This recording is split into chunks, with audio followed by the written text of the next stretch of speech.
ერთპარტიულ პარლამენტში საკანონმდებლო ცვლილებების პაკეტი შევიდა, რომელიც მოსამართლეთა ხელფასების ორმაგ და მეტ ზრდას ითვალისწინებს. ცვლილებების შედეგად სხვადასხვა ინსტანციის სასამართლოს მოსამართლეების თვიური ანაზღაურება 10,000 ლარს გადააჭარბებს. ქართული ოცნების პარლამენტს საქართველოს საერთო სასამართლოების შესახებ კანონში ცვლილებები შეაქვს, რომლის შედეგად მედიებისთვის სასამართლოს სხდომების გაშუქება იზღუდება.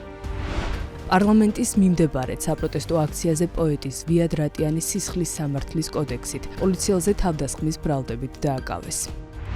ოპოზიციის ლიდერები ხელბურკილებით არასამთავრობო ორგანიზაციები თავდასხმის ქვეშ, ჟურნალისტები ციხეში. გერმანიის ელჩი X-ზე წერს, რომ საქართველოს ევროპული მომავალი საფრთხის ქვეშ არის.